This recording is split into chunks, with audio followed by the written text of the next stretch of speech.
Il est temps de vous informer sur Zonara Télévision à la une du 25 juin 2025.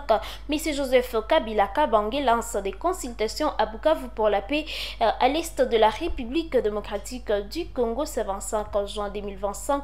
Il a entamé des consultations sociales à Bukavu au Sud Kivu dans le but de contribuer à la paix dans l'est de la République démocratique du Congo. Ce mercredi, il a échangé avec des chefs coutumiers venus de toute la province. Ces derniers ont salué son initiative, affirmant qu'il a partagé son expérience et sa vision pour mettre fin à l'insécurité. Ils ont aussi formulé leurs propres propositions, appelant le parti au conflit à dialoguer. Cette démarche intervient après un mois de rencontres similaires au Nord Kivu, à Goma, incluant notamment des discussions avec les responsables de l'AFC M23.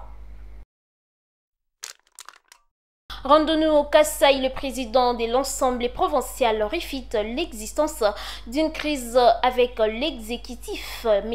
Alain Tshizungu Tumba, président de l'Assemblée provinciale du Kasaï, a démenti l'existence d'un quelconque conflit entre son institution et l'exécutif provincial. Dans une interview accordée à la presse locale, il a souligné que les deux entités travaillent en synergie pour le développement de la province.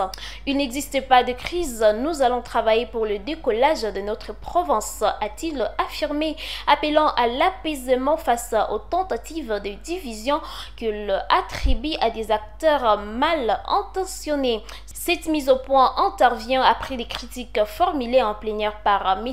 Alain Tshizungu, accusant des proches du gouverneur, notamment son directeur de cabinet, d'usurper les fonctions de ministres provinciaux, de propos jugés déstabilisants par certains notables. En retour, le groupe parlementaire IDPS et alliés a pointé du doigt le directeur du cabinet du gouverneur qu'il accuse d'orchestrer une campagne contre le président de l'Assemblée en instrumentalisant de notables afin de s'aimer la discorde institutionnelle et affaiblir l'unité politique. Retournons au Sud Kivu. La reprise des affrontements entre le mouvement Wazalendo et l'AFC M23 à Chirunga. Des violents combats ont éclaté à nouveau le mardi 24 juin 2025 entre le milice Wazalendo et le mouvement de l'AFC M23 à Chirunga dans le territoire de Kabaré. Et là, nous sommes au Sud Kivu. Selon les sources locales, les affrontements ont causé la mort d'au moins 5 civils le lundi, paralysant complètement les activités et la circulation dans cette région. Cette recrudescence de la violence a engendré une forte panique dans la commune voisine de Bagira à Bukavu, où des détonations d'armes lourdes et légères ont été entendues. Les écoles de la région ont suspendu leur activité, forçant les élèves à rentrer chez eux par mesure de sécurité. Des témoignages d'habitants indiquent que le mouvement de l'AFC M23 aurait repris certaines positions, repoussant les Wazalendo vers Bouchouira. Ces événements surviennent 2 jours après que l'armée congolaise a accusé l'AFC M23 de l'exécution des 17 civils à Walungu, alimentant davantage les tensions dans une région déjà fragilisée. Et pour clore, parlons du football. C'est enfin officiel. Après Milan, la RDC devient le nouveau partenaire de l'AS Monaco pour 3 ans. Plus de détails avec Réconfort Toumaïni.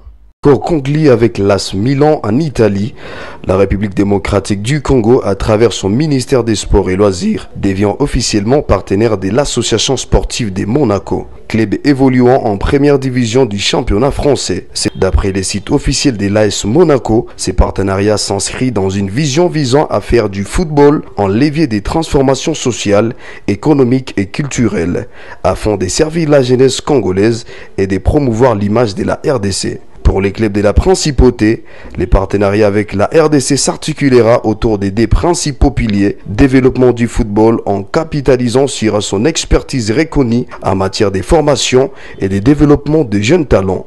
L'AS Monaco accompagnera la professionnalisation du football en RDC et ses piliers visent à renforcer les compétences locales, à structurer les parcours des formations et à soutenir les dynamiques de la transformation du football congolais. Les rayonnements de l'image grâce à la visibilité médiatique internationale de l'AS Monaco, l'image de la RDC sera mise en valeur de souligner son potentiel humain et sa vitalité. tout en attirant et encourageant les investissements. À noter que ces protocoles d'accord d'une durée de 3 ans avec l'AS Monaco est estimé à environ 4,8 millions d'euros.